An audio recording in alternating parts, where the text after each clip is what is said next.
খালেদ মাসুদ। ভালো বোলিং অপশনের খোঁজেই কাপালির জায়গায় ফরহাদকে সুযোগ দেয়া, সেই সুযোগ দুহাতে নিয়েছেন এই তরুণ। বাংলাদেশের পক্ষে ওয়ানডে অভিষেকেই 50-র প্রথম কীর্তি জন্ম দিয়েছেন তিনি। 4টি বাউন্ডারি আর 1 ছক্কায় 50 রান করেন ফরহাদ। তার সাথে 71 রান করা মাসুদ শেষ পর্যন্ত টিকে থেকে দলকে একটা সম্মানজনক স্কোরে নিয়ে যান। রফিকের সাথে 48 রান তোলা মাসুদ নিজেও অপরাজিত থাকেন 48 রানে। শাহাদাত রাজীবের দুর্দান্ত বোলিংয়ের সাথে আফতাব ও হাবিবুলের চমৎকার ফিল্ডিংয়ে দ্রুতই জিম্বাবুয়ের ইনিংসের রাশ টেনে ধরে বাংলাদেশ।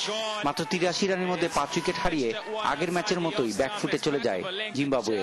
তবে মাসি কেনিয়েরি এবং চিগুম্বরা আবারও ভয় ধরিয়েছিলেন। শনিবার 114 রানের ম্যাচ জয়ী জুটি গড়া এই দুজন 51 রান গড়ে ফেলেছিলেন। তখনই রফিকের আঘাতে জুটি ভাঙে। মাসি কেনিয়েরিকে 46 রানে বিদায় করে দিলে জয়ের গন্ধ পেতে শুরু করে বাংলাদেশ। 45তম ওভারে জিম্বাবুয়েকে মুড়িয়ে দেয়া শাহাদাত রাজীব 41 রানে পেয়েছেন 3 উইকেট। রাজ্জাক এবং রফিক পান 2টি করে উইকেট। সিরিজের তৃতীয় ওয়ানডে হবে বুধবার।